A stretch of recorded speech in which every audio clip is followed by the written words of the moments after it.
do to help a consumer?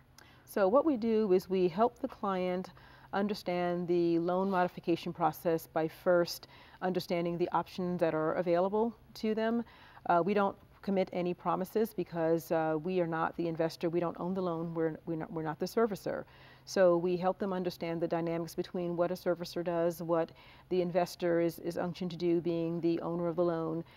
We help them understand what the servicer and the investor is looking for. They're looking to see financial stability. They're looking to see if you have the wherewithal to be able to make a mortgage payment. And so we sit with that client, we review their financials, we create a budget, we call their servicer, and we talk about the options that is being offered to the client by the investor, and then put together a viable packet to submit to the investor for the consideration of a loan mortgage modification. And then we manage that file from beginning to end. Now, in some cases, when meeting with a homeowner, if there is not an assistance for retaining the property, we do have to start having conversations about options to dispose of the property to prevent foreclosure. So that may be options that exist, such as deed in lieu, deeding the property back, cash for keys. It could be a short sale. It could very well be a market sale if there's enough equity in that property to preclude a market sale. Obviously, we'd have to know that the property can sell above what's owed in order to preclude that a market sale is viable. So when a family comes to us, they're coming to us to help them understand that process, understand how to navigate that process, and understand the terminology, and also understand that there will still be activity from the servicer to the borrower, phone calls, letters, collection activity, and if they are able to continue to make the mortgage payment, we encourage them to do so. Is a homeowner ever beyond help? You know, is there ever a time when it's just too late to seek help? It really depends. I mean, we've been able to successfully stop foreclosures when families have come to us a week before the sale date. So it really depends on the investor's guidelines, and it's all driven by the investor guidelines and what the investor allows the servicer to do. So for instance, if a client comes to our agency and they're 2 weeks into a foreclosure auction sale, we submit a packet to the servicer, and the servicer collaborates with the investor, and the investor may grant approval to the servicer to postpone the sale. So it really depends. We certainly don't discourage families to attempt to try, because you just never know. It's, you know, all things are possible. So it's possible that the sale could be postponed, but it's not our call, but it's our attempt to provide the necessary documentation to move in that direction. Sure. So it really depends. If the client is close to the sale date, you know, it really depends. I think Joyce did bring up a good point about not being able to make any promises. That is another red flag. There are no guarantees. This is a homeowner has entered into this agreement, this contract with this lender however many years back to pay back this money, and there are multiple parties involved, multiple contingencies involved. If the homeowner no longer has income, that's a problem, you know. And so, people who are out there fighting to stave off foreclosure and fighting to keep their homes, they want to believe that someone who has guaranteed them a solution when the counselor has said this doesn't look good, when the servicer has said this doesn't look good, you know, when everyone is saying this doesn't look good, that call sounds really good, and so that guarantee, someone guaranteeing you a result in exchange for money, is a huge red flag, and something that someone should probably turn around and walk away from. If you've gotten a couple of no's, chances are they were for good reason, and the homeowner should be then talking to a counselor about their other options, whether it's cash for keys or something else.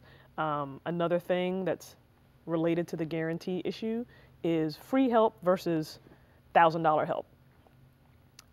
Consumers really think that the free help from a HUD-approved housing counseling agency, the free help that you get from calling 888-995-HOPE, the free help that you get when you call your lender or your servicer, even though it's super frustrating and takes weeks and weeks and weeks, people think that help can't be as good as the help that I'm paying $1,000 or $2,000 or $3,000 for, and that guy claims he's an attorney, or he knows attorneys, or that guy claims he used to work at Citibank or whatever. That's got to be better. It's not. I will say that affirmatively. It's not. You know, please try with your HUD-approved counselor first. Please try with your bank first. And it does take weeks and months.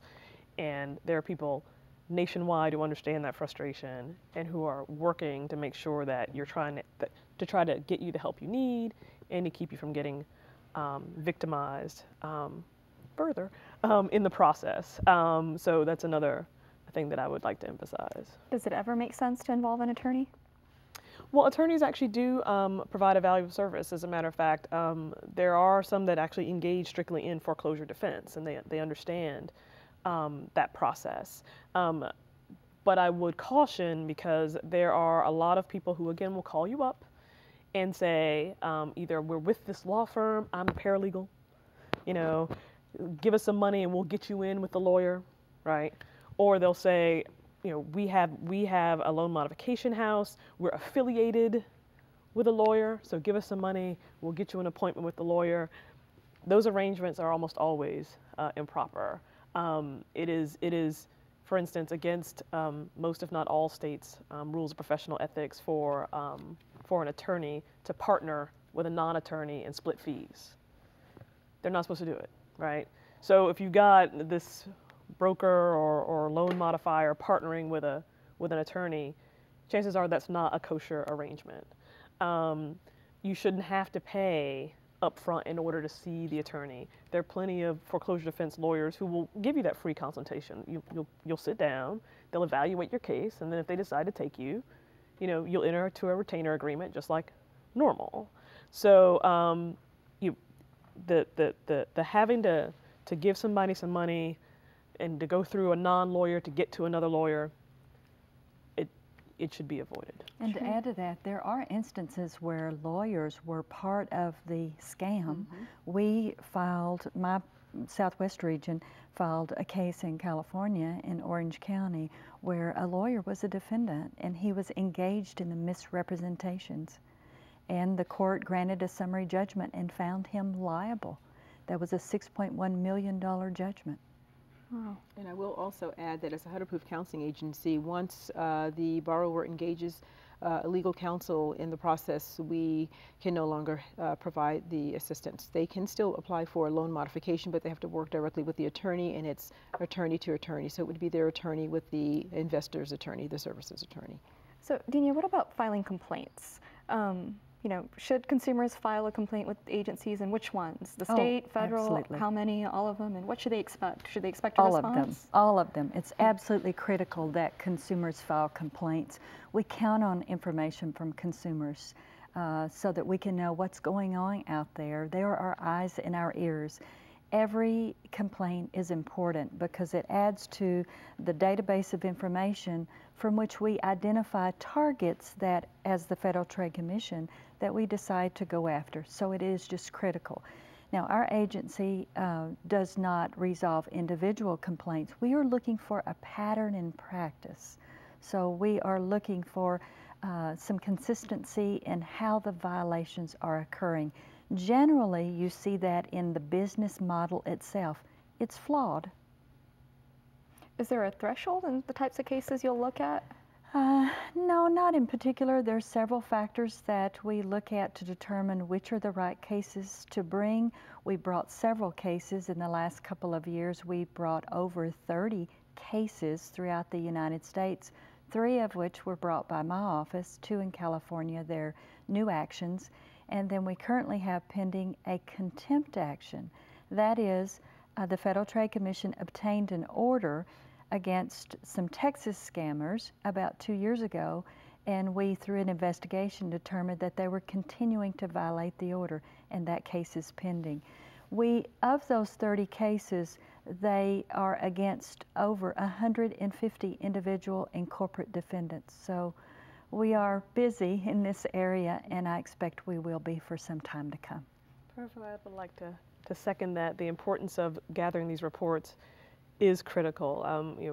The Lawyers Committee's engagement on this issue is this gathering of reports. As I mentioned earlier, we do have over 7,000 reports in a dedicated database that we do share actually on a monthly basis with the Federal Trade Commission.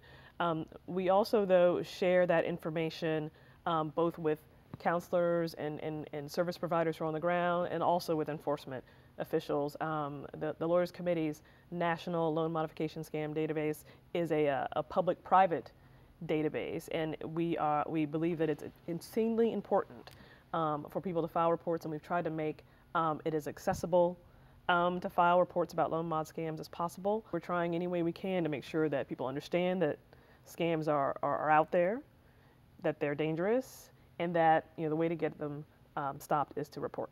Another benefit to consumer complaints is redress administration. In our lawsuits, when we do collect money from the defendants, that is one of the ways that we determined what our redress list will be. What redress means is that's money back to consumers. Well, we're out of time for today, but if you'd like more information, you can visit the program's website at texaspbs.org or your local PBS station site. You'll find links to report suspected scams and information about where to find help. You can also get help by calling 888-995-HOPE. It's a 24-hour hotline sponsored by the nonprofit Homeownership Preservation Foundation and staffed by trained counselors. Thanks to all of our panelists for being here, and thanks to the Zanegas for sharing their story, and thank you all for joining us today.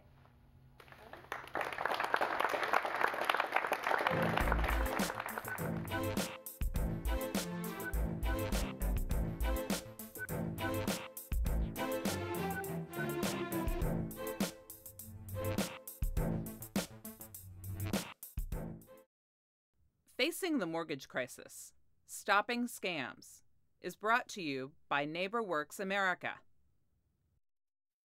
and the Texas Foreclosure Prevention Task Force.